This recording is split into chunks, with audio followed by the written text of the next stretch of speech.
जय हिंद दोस्तों। आज 2 अप्रैल गुरुवार का दिन है और आज हम सुबह से लेकर शाम को 6 बजे तक अमरकंटक में घूमते हैं और शाम को अमरकंटक से बस पकड़कर पेंड्रा रेलवे स्टेशन आ जाते हैं और रात को होटल में स्टे करते हैं और रात को 2 बजे स्टेशन में आ जाते हैं। आज का ट्रेन दुर्ग अंबिकापुर एक्सप्रेस दुर्ग से निकलकर अंबिकापुर जाती है, जो रात को 2:30 बजे आ जाती है और सुबह 9 बजे छत्तीसगढ़ का अंबिकापुर स्टेशन पहुंच जाते हैं। वहां से बाहर निकलकर ऑटो से बस स्टैंड आ जाते हैं, जो कि 7 किलोमीटर की दूरी पर स्थित थी।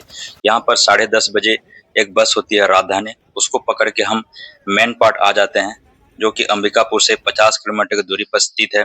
और हम मेन पार्ट के मुख्य चौराहा पर उतर जाते हैं और वहां पर स्थित एक मेन पार्ट होटल में वहां पर स्टे करते हैं, और जिसका किराया एक दिन के लिए 1500 रुपए पड़ता है। और ये काफी अच्छा बड़ा था और काफी साफ सुथरा था। फिर हम रेडी होकर लंच के लिए बाहर निकल पड़ते हैं और यहाँ पर 200 मीटर चलने पर एक रेस्टोरेंट आ जाता है, जो कि एक तिब्बतियन स्टाइल में इसको सजाया गया था, क्योंकि हम सुबह से खाना नहीं खाए थे, तो भरपेट भोजन करते हैं और काफी आनंद लेते हैं भोजन का।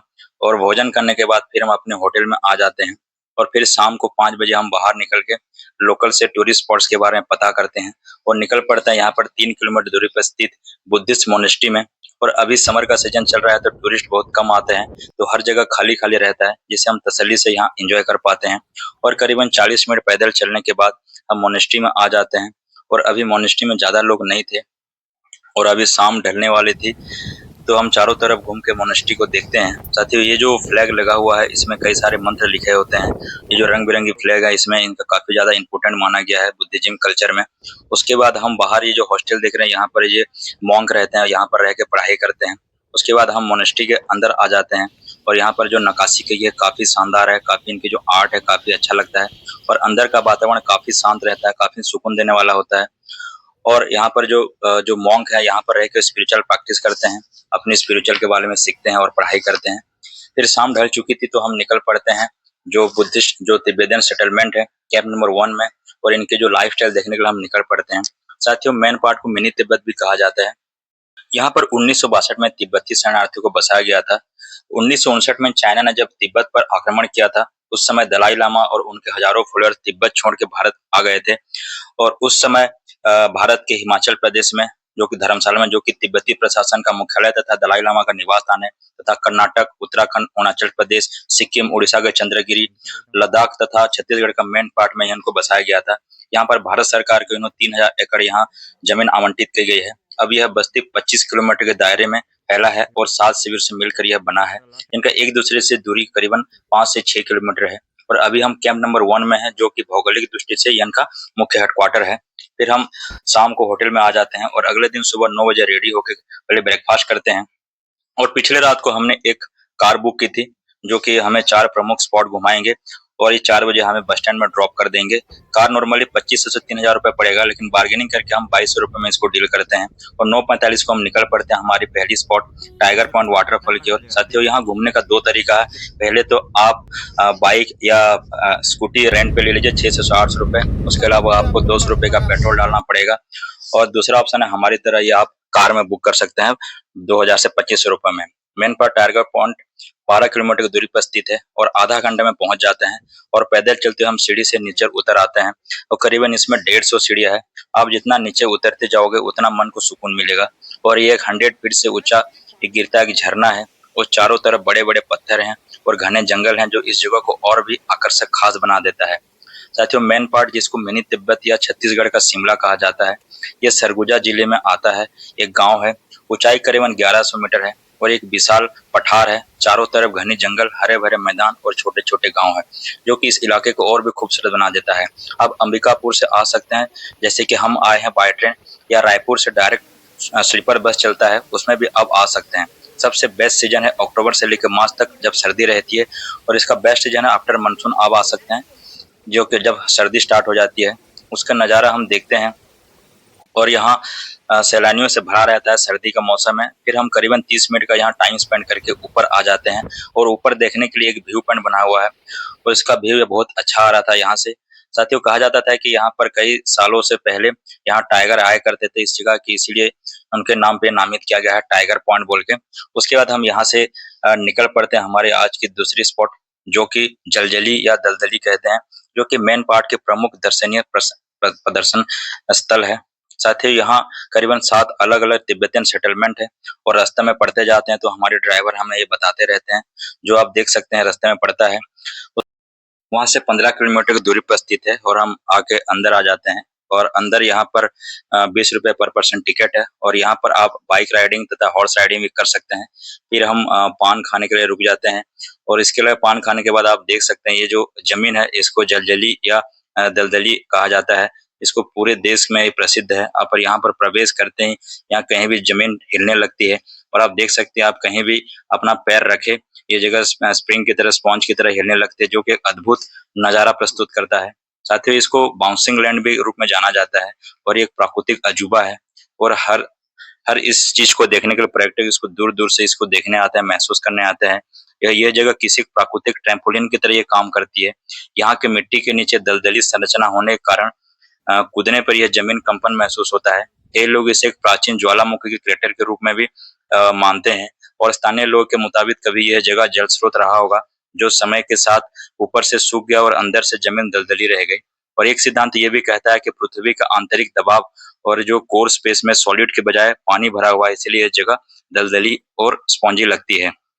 ये जगह अभी भी भूवैज्ञानिकों के लिए एक अलसुझा पहेली रहा हुआ है। इसके ऊपर अभी भी शोध होना काफ़ी बाकी है।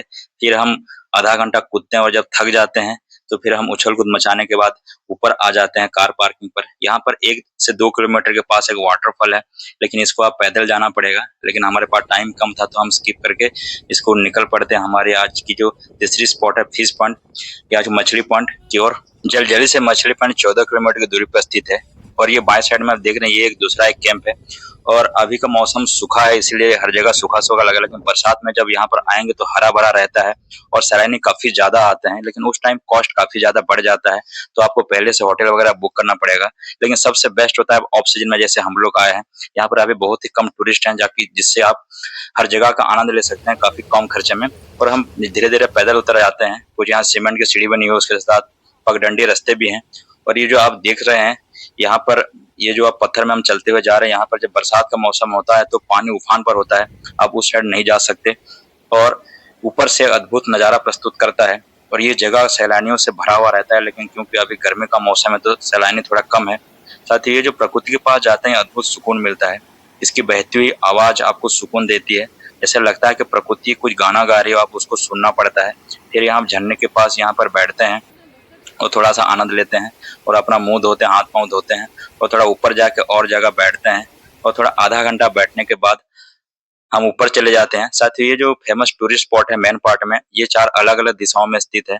तो एक जगह से दूसरी जगह जाने के लिए आपको हर बार मेन पार्ट आना पड़ता है। इसी वजह से ये कार का जो रेंटल प्राइस काफ़ी ज़्यादा बढ़ जाता है और हम ऊपर चलते हुए फिर आ जाते हैं एक मैगी स्पॉट में और वहाँ पर एक अम्मा जी यहाँ मैगी बना रही थी, उनके साथ बात करते हैं और 2 मैगी का ऑर्डर देते हैं। तीनों का? तो अभी आप कहाँ से काम कर रहे थे उम्र में? क्या करेंगे? कोई काम थोड़ी है, ये कोई काम है। वो तो है। अगर सो के जिंदगी बिताएंगे तो भी आग खाएगा, हाँ। काम करते करते मर जाएंगे तो भी आग खाएगा। आग तो खाएगा। तो झूठ बोल रही हूँ। हाँ। इसलिए चलो, जब तक जाना चल रहा है तब तक चलो। जब तक आप ये सब खाते हो कि नहीं? चावल में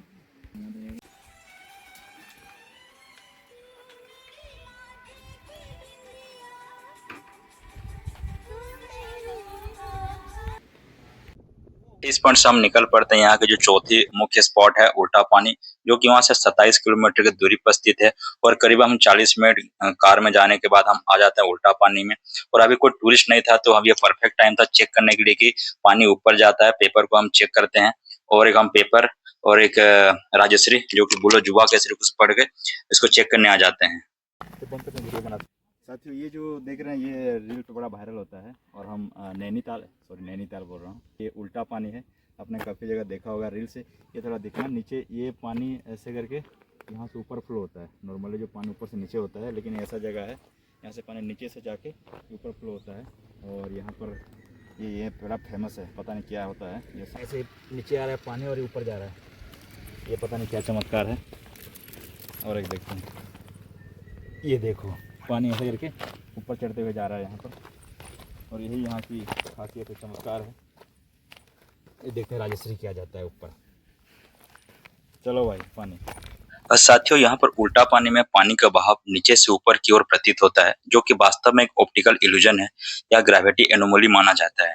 यहाँ की भौगोलिक बनावट ऐसा है कि ढलान वाली सड़क चढ़ाई की तरह दिखता है और जिससे ऊपर चढ़ता हुआ लगता है। शोधकर्ताओं के अनुसार जो जमीन ऊंची दिखती है, लेकिन वो जमीन वास्तव में ऊंची होती नहीं, प्लेन होती है। इसमें ढलान ऊपर की ओर लगने लगता है और कुछ इसे जीरो ग्रेविटेशन एरिया के रूप में भी देखते हैं। और आप ये देख ही सकते हैं यहाँ पर। और ये करीबन 100 मीटर ऊपर चढ़ के यहाँ तक आ गया उसका डेस्टिनेशन में, और ये शायद खत्म हो जाएगा डेस्टिनेशन। तो नीचे से हमें सुना था नीचे से करके ऊपर तक यहाँ तक आ गया राजश्री। मज़ा आ रहा है देखने में। गंदगी फैला रही है। फिर हम ये अद्भुत चमत्कार देखने के बाद हम पैदल चलते हुए ऊपर आ जाते हैं और यहाँ पर जो गांव वाले से जो स्टॉल लगा वहाँ पर पानी पूरी खाते हैं और पानी पूरी खाने के बाद फिर हम खीरा खाते हैं और खीरा खाने के बाद फिर हम अपनी कार से निकल पड़ते हैं मेन पार्ट की जो बस स्टैंड है और हम 4 बजे यहाँ पहुँच जाते हैं। और हमारी जो बस जिसमें हम अंबिकापुर से मेन पार्ट आए थे राजधानी बस में, वही बस सेम शाम को 4 बजे यहाँ से निकलती है और 6 बजे और नेक्स्ट पहुंचा देती है अंबिकापुर। उसके बाद नेक्स्ट बस 7 बजे है जो कि रायपुर के लिए जाती है। तो आप उसके हिसाब से आप अपना ट्रिप प्लान कर सकते हैं। अगर आप पूरा परिवार के साथ आते हैं तो सबसे बेस्ट जगह कि आप अंबिकापुर से ही कार बुक कर लें और पूरा घूम के वापस अंबिकापुर चला जाएं। जाते समय जो रास्ता घुमावदार रोड देखते हैं काफी सुकून देता है। उसके बाद हम 6 बजे अंबिकापुर बस स्टैंड आ जाते हैं और ऑटो से रेलवे स्टेशन की ओर निकल पड़ते हैं। साथियों, अंबिकापुर सरगुजा डिस्ट्रिक्ट का हेडक्वार्टर है और ये वन ऑफ द ओल्डेस्ट और एक बिगेस्ट सिटी है छत्तीसगढ़ का, और इसका जो नाम है ये अंबिका देवी के रूप में लिया गया है। और ये शहर काफी साफ सुथरा था, काफी अच्छा लगा देखने में। उसके बाद हम स्टेशन आ जाते हैं। आप स्टेशन देख सकते हैं कितना साफ सफाई, कितना क्लीननेस है। जितना भी स्टेशन हमने देखा था सबसे ये बेस्ट स्टेशन है। उसके बाद हमारा ट्रेन 10:30 को अंबिकापुर दुर्ग एक्सप्रेस आ जाती है, जो कि सुबह रात को 10:30 से निकल के सुबह 8:30 बजे रायपुर पहुंचा देती है और उसमें हम निकल पड़ते हैं। उसी के साथ हमारी ट्रिप समाप्त करते हैं।